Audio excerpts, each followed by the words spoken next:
منا کی وہ وادی آج بھی اس کہانی کو اور اس یاد کو تازہ کر رہی ہے۔ حضرت خلیل اللہ کے ہاں اولاد نہیں ہے۔ حضرت سارہ کے بعد حضرت ہاجرہ سلام اللہ علیہا سے نکاح فرمایا اور اللہ تعالیٰ نے حضرت ہاجرہ کے بطن سے ایک پیارا بیٹا عطا کیا جس کا نام اسماعیل رکھا۔ لیکن آزمائش یہ آئی، حکم یہ ہوا کہ میرے خلیل اگر مجھ سے محبت کرتے ہو تو اپنے اس بیٹے کو اور اپنی اہلیہ کو وادی غیر ذی زرع میں چھوڑ آؤ، اور اللہ کے حکم کی تعمیل کرتے ہوئے اپنی زوجہ کو اور اپنے نونہال بیٹے کو وہاں چھوڑ آئے۔ پھر 13 سال کی عمر کو جب حضرت اسماعیل پہنچے تو حضرت خلیل اللہ ملنے گئے۔ ایک خواب دیکھا۔ خواب میں کیا منظر تھا کہ میں اپنے بیٹے کو ذبح کر رہا ہوں۔ اللہ اکبر! یہ کوئی آسان کام نہیں تھا، لیکن نبی کا خواب بمنزلہ وحی ہوتا ہے۔ ہمارے خواب شیطانی وسوسے بھی ہوتے ہیں، الجھے ہوئے خیالات کا عکس ادغاث احلام بھی ہوتے ہیں، اور ہمارے کچھ خواب اچھے بھی ہوتے ہیں۔ نبوت کا 46واں حصہ بھی خوابوں کو کہا گیا ہے، اچھے خوابوں کو۔ لیکن نبی کا خواب محض خیر پر مشتمل ہوتا ہے اور شیطان کے وسوسے کا نتیجہ نہیں ہوتا، یہ اللہ کی طرف سے نبی کو القاء کی گئی بات ہوتی ہے۔ اب حضرت ابراہیم علیہ السلام کو خواب یہ آتا ہے کہ میں اپنے بیٹے کو ذبح کر رہا ہوں۔ 13 سال کا نونہال بیٹا، اور بیٹا بھی وہ جو اللہ سے دعائیں مانگ مانگ کے لیا گیا۔ حکم ہے کہ اس بیٹے کو میری رضا کے لیے ذبح کر دو۔ اللہ اکبر! حضرت خلیل اللہ اٹھے، بیدار ہوئے اور اس خواب کی تکمیل کے لیے آمادہ ہو گئے۔ اپنی زوجہ سے کہا، زوجہ محترمہ حضرت ہاجرہ سلام اللہ علیہا سے کہا کہ بیٹے کو تیار کر دو، دوست کی دعوت پہ لے جانا ہے۔ خلیل عربی میں دوست کہتے ہیں، اور اللہ نے حضرت ابراہیم کو خلیل اللہ اپنا دوست قرار دیا تھا، تو کہا دوست کے بلاوے پہ جانا ہے، دوست کی دعوت پہ جانا ہے، تو بیٹے کو تیار کر دو۔ حضرت ہاجرہ شہزادے کو تیار کر دیتی ہیں، مانگ سجاتی ہیں، تیل لگاتی ہیں، خوبصورت کپڑے پہناتی ہیں۔ بیٹا تیار ہوتا ہے اور باپ اپنے بیٹے کو لے کر کے منا کی وادی کی جانب بڑھتا ہے۔ شیطان سمجھا کہ یہ موقع کتنا نازک ہے، اور اگر یہ قربانی ہو گئی تو قیامت تک آنے والے لوگوں کے لیے یہ نمونہ ہوگی، اتنا بڑا ایثار۔ تو حضرت ابراہیم کے پاس پہنچا اور کہا، اے خلیل، اے ابراہیم، اللہ کو راضی کرنے کے اور تھوڑے موقع ہیں اور تھوڑے ذریعے ہیں، ضرور بیٹے کو ہی ذبح کر کے اللہ راضی ہوتا ہے؟ تو حضرت خلیل اللہ نے کنکر اٹھا کے اس کو مارتے ہوئے کہا، بھاگ جائے یہاں سے، میری گود میں ایک اسماعیل ہے، اگر 1000 اسماعیل بھی ہوتے رب کے حکم پہ قربان کر دیں۔ حضرت اسماعیل کے پاس آیا، تمہارا باپ تمہیں کہاں لے کے جا رہا ہے؟ کہا دوست کی دعوت پہ، ان کے دوست نے بلایا ہے، اس دعوت پہ ہم جا رہے ہیں۔ کہا نہیں نہیں، تمہیں ذبح کرنا چاہ رہا ہے اور اس کو اللہ کا حکم سمجھ رہا ہے۔ تو آپ نے بھی پتھر اٹھا کے مارا، کہا ہٹ جا میرے راستے سے۔ اسماعیل کے بدن میں ایک جان ہے، لو لو میں بھی جان ہوتی، رب کے حکم پہ قربان کر دیتا۔ ماں کی ممتا بڑی کمزور ہوتی ہے، اولاد کے لیے اس کے جذبات بڑے حساس ہوتے ہیں۔ تو سیدہ ہاجرہ کے پاس آ پہنچا، کہا ہاجرہ، شہزادہ کدھر ہے؟ کہا کہ باپ بیٹے کو لے کر کے دوست کی دعوت پہ گیا ہے۔ کہا کہ وہ تو ذبح کرنے لے جا رہا ہے۔ کہا کوئی سوچ کے بات کر، وہ بیٹے کو ذبح کرے گا جس کو اللہ سے مانگ مانگ کے لیا، بڑھاپے کا سہارا، عصائے پیری، راتوں کے رت جگے، سسکیاں، آہیں اور دعائیں اور التجائیں اور تمنائیں اللہ کے حضور کر کر کے رب سے مانگ مانگ کے بیٹا لیا، اور اس کو اپنے ہاتھوں سے ذبح کر دے گا؟ بیٹا تو نالائق بھی ہو تو کوئی باپ اسے ذبح نہیں کرتا۔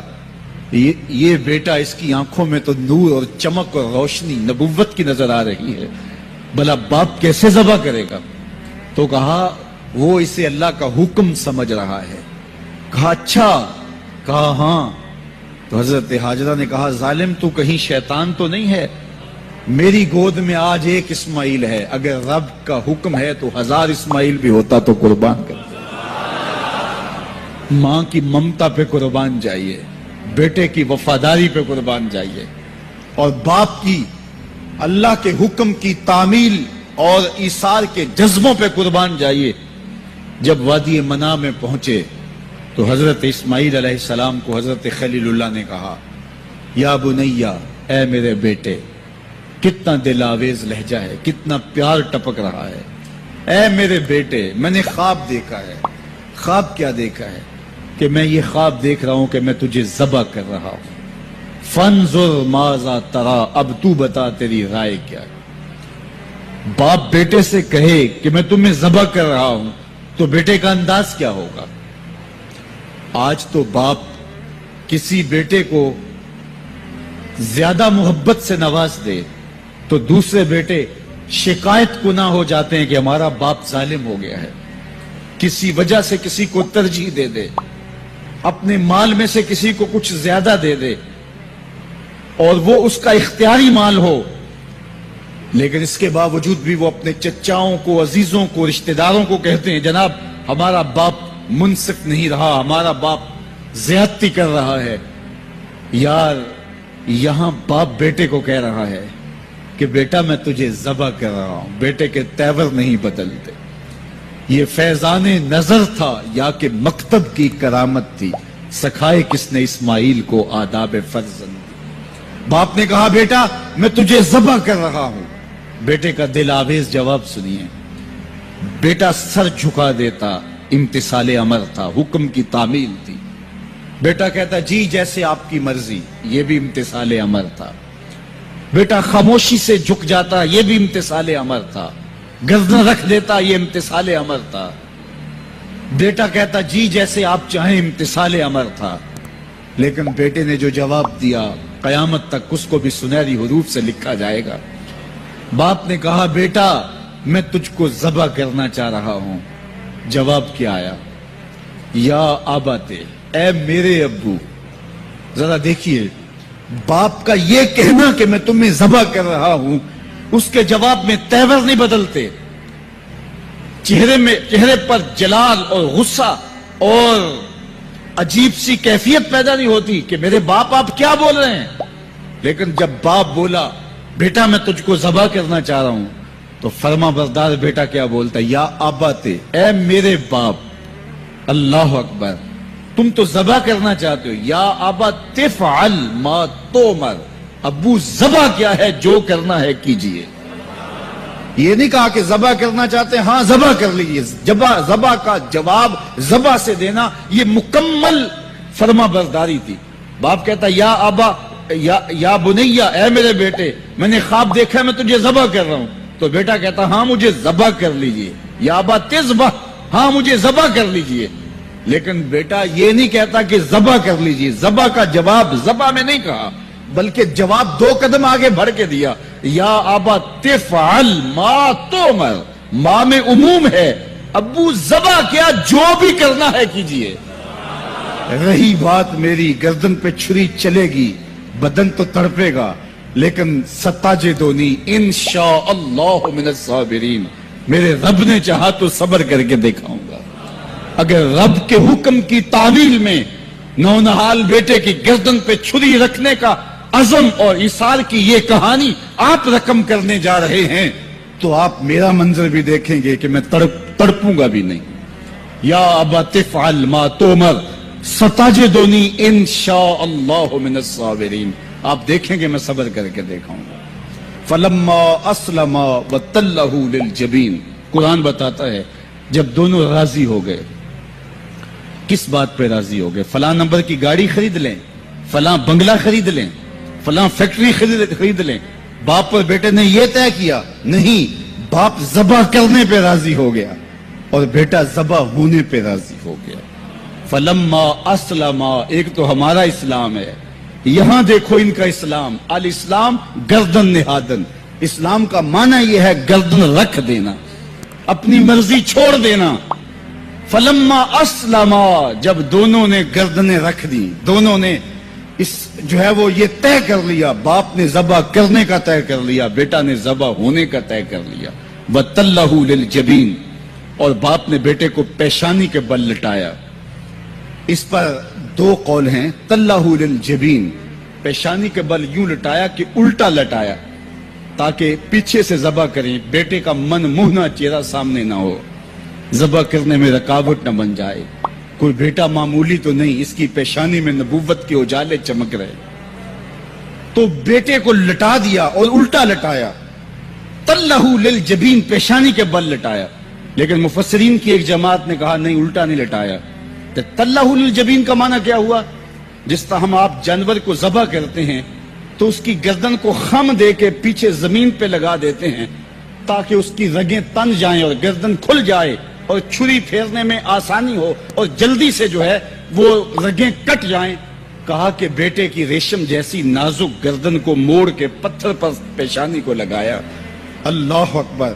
بیٹے کو رسیوں سے باندھا ہوا تھا اور اپنی آنکھوں پہ پٹی باندھی ہوئی تھی، اور یہ بیٹے نے کہا تھا ابو مجھے رسیوں میں جکڑ لے، شدت کی درد ہوگی، کہیں تڑپ نہ جاؤں، اور ایسا نہ ہو کہ رب کے حکم کی تعمیل میں آپ کو تاخیر نہ ہو۔ تو باپ نے اپنے ہاتھوں سے اپنے بیٹے کو جکڑا تھا، لیکن جو ہی چھری پکڑ کے باپ بیٹے کو ذبح کرنے لگا، بیٹے نے آواز دی ابا جان رک جائیے۔ کیوں بیٹا، پروگرام تبدیل ہو گیا؟ کہا نہیں، یہ میری رسیاں اتار دیجئے۔ بیٹا کیوں اتاروں، خود تو کہا تھا مجھے رسیوں سے جکڑ لو۔ ابا جان میری رسیاں اتار دیجئے، کہیں کل کا مورخ یہ نہ لکھے باپ ذبح کرنا چاہتا تھا، بیٹا ہونا نہیں چاہتا تھا، باپ نے باندھ کے کیا۔ کھول دیجئے رسیاں، نہیں تڑپوں گا۔ اللہ اکبر! رسیاں کھول دی جاتی ہیں۔ کائنات نے ایسا منظر کبھی دیکھا نہیں تھا، چشم فلک نے ایسا نظارہ کبھی کیا نہیں تھا۔ منا کی وادی ہے، فولاد جیسے پگھلے ہوئے پہاڑ ہیں، آسمان سے فرشتے بھی جھک جھک کے حوریں غلمان اور رضوان جنت بھی دیکھ رہے ہیں۔ مالک قیامت آنے والی ہے۔ کہا فرشتوں تم نے کہا تھا انسان کو خلیفہ بنایا جا رہا ہے، یہ تو لڑائی کریں گے، سجدے تو ہم کریں گے، ذرا میرے بندے کی اس انوکھی ادا کو بھی تو دیکھو۔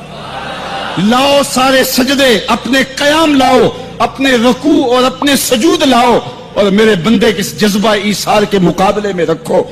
اللہ اکبر! حضرت خلیل اپنے نونہال بیٹے کو فلما اسلما وتلہ للجبین، قرآن نے منظر نگاری کی ہے کہ جب باپ بیٹا راضی ہو گئے، باپ ذبح کرنے پہ راضی ہو گیا، منا کی وادی ہے، کوئی تیسرا شخص نہیں ہے، پگھلے ہوئے پہاڑ ہیں، آسمان کا منظر ہے، ہاتھوں میں چھری پکڑی ہے، زمین تھرانے لگی، عرش کانپنے لگا، وادی پہ راشا تاری ہے، سورج سے یہ منظر نہیں دیکھا جا رہا، کارکنان قضاء و قدر کی چیخیں نکل رہی ہیں، مالک یہ کیا ہونے جا رہا ہے؟ کہا ذرا میرے بندے کی ادا تو دیکھو۔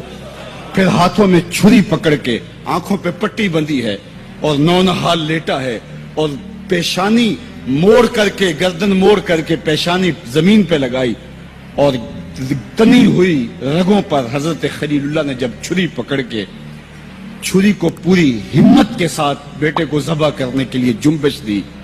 چھری تو جنبش کرتی ہے لیکن ایک بال بھی نہیں کٹتا۔ چھری کو زمین پہ مارا، زمین میں دھنس جاتی ہے۔ لما تقطعی یا سکین، چھری کاٹتی کیوں نہیں؟ تیرا کام تو کاٹنا تھا۔ آواز آئی الخلیل یامرنی والجلیل ینہانی، خلیل کاٹنے کا کہتا ہے، رب جلیل کہتا ہے خبردار ایک بال بھی کاٹا تھا۔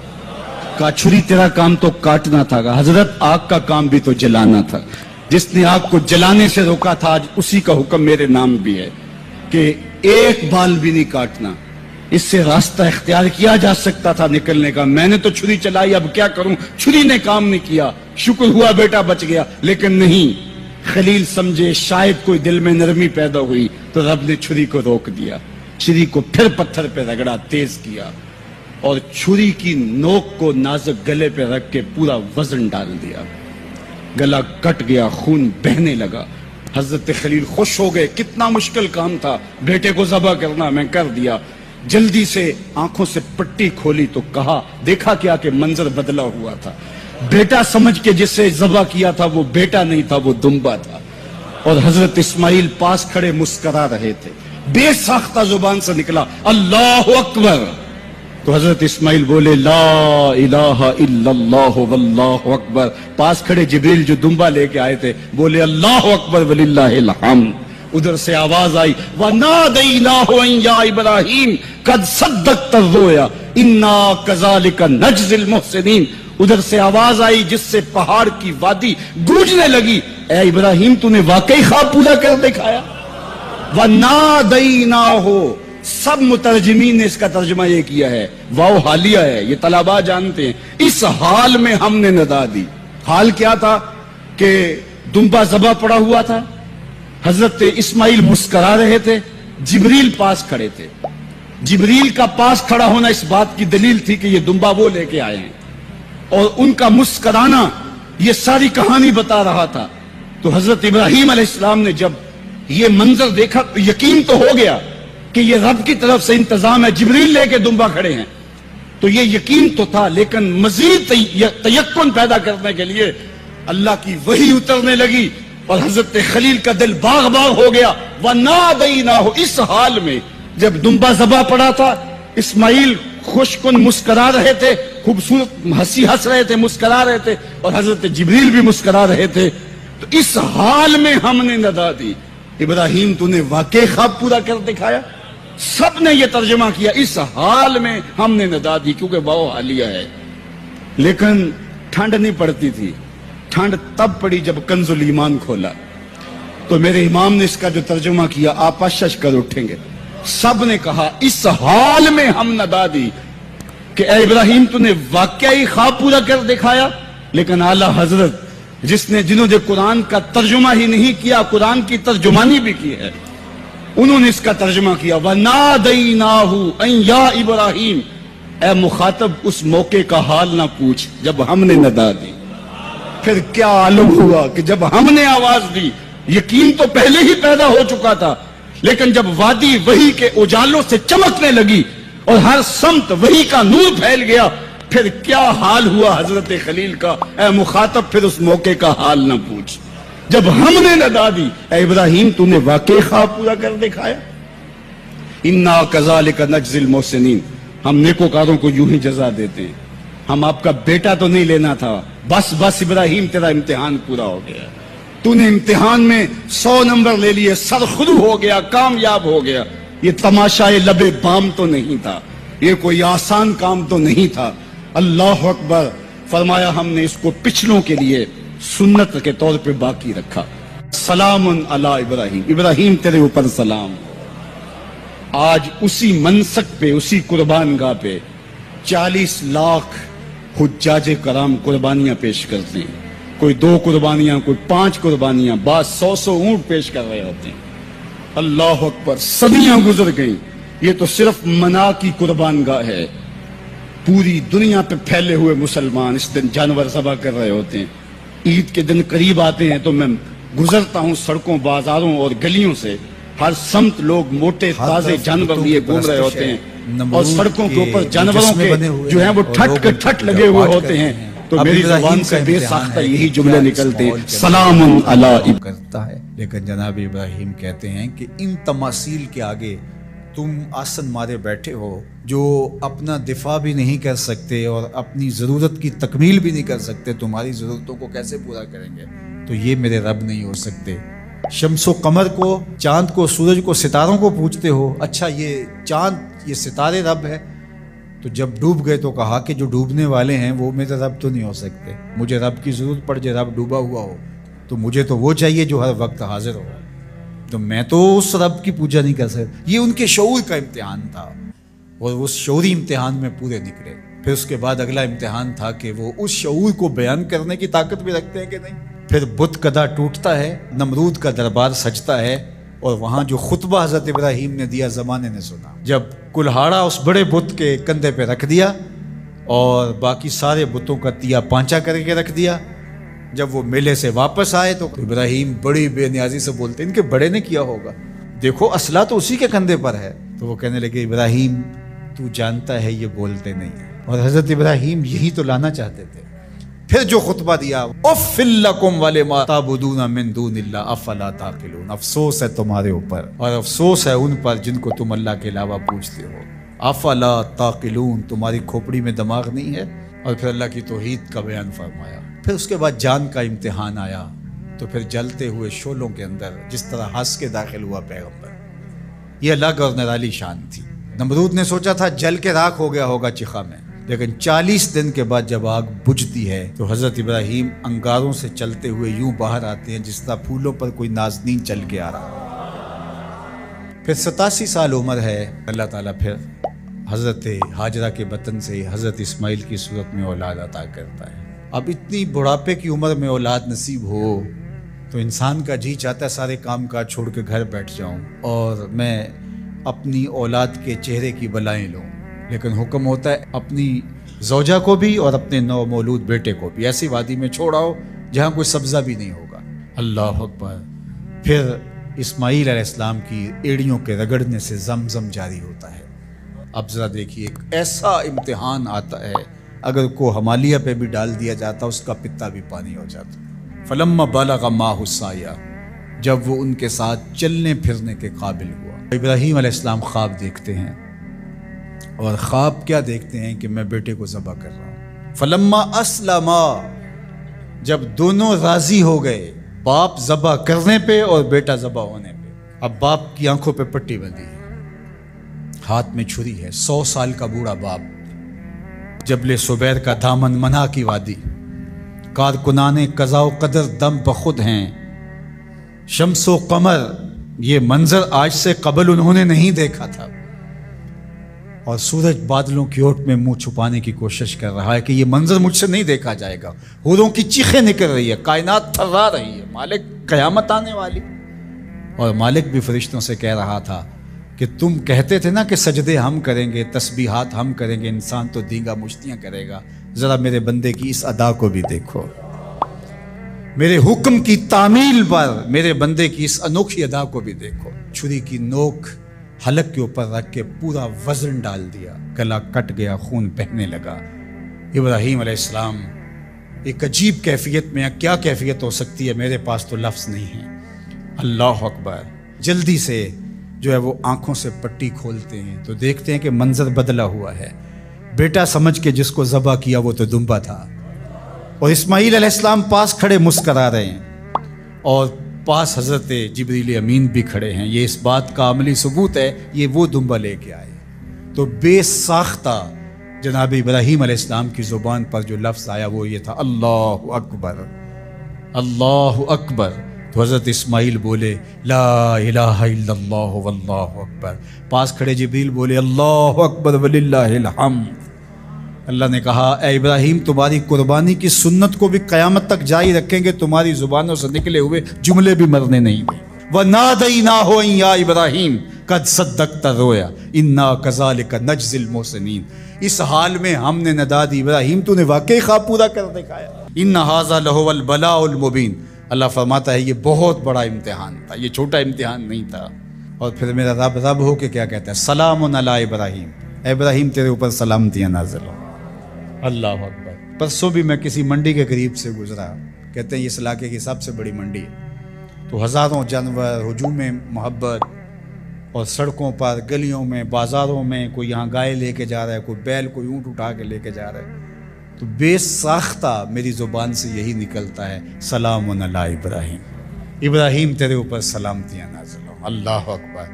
اور اس قربان گاہ پر، جس قربان گاہ پر حضرت اسماعیل کو لے کر کے چلے تھے، منا کی وادی میں جبل سبیر کے پاس، وہاں 25 لاکھ حجاج جانور ذبح کریں گے، تو منا کی وادی اس گونج سے منور ہوگی، آواز آ رہی ہوگی سلام علی ابراہیم، ابراہیم تیرے اوپر سلامتی۔ ابراہیم علیہ السلام نے چھوٹا کام نہیں کیا، بہت بڑا کام کیا، لیکن میرے رب نے بھی پھر جو اعزاز دیا، جو تکریم دیا، عرض کی گئی یا رسول اللہ یہ قربانیاں کیا ہیں؟ فرمایا تمہارے باپ ابراہیم کی سنت ہے، قیامت تک وہ نقشہ ہماری آنکھوں کے سامنے رہے گا، اور لوگ اپنے قیمتی متاع کو اس طرح قربان کرتے رہیں گے۔ ہمارے ایک بزرگ فرمایا کرتے تھے کہ ہر بندے کا کوئی نہ کوئی اسماعیل ہوتا ہے، جب تک وہ اپنے اسماعیل کی گردن پر چھری نہیں رکھتا رب کا قرب نصیب نہیں ہوتا۔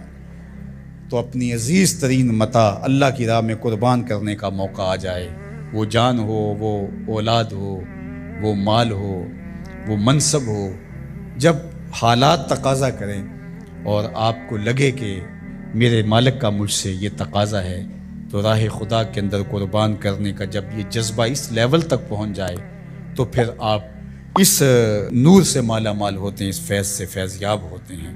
ہمارے لیے یہ واقعات اس لیے رکھے، ہم تو چھوٹے چھوٹے امتحانوں سے ڈر جاتے ہیں، ہمیں بڑے امتحان بھی دینے پڑے تو ہمارے بڑوں کی سیرت یہ ہے کہ ہم کشادہ دلی کے ساتھ، خوش دلی کے ساتھ ان امتحانوں سے گزریں، پھر ہمارے رب کی رحمتیں اور کرم نوازیاں ہمارے شامل حال ہوں گی۔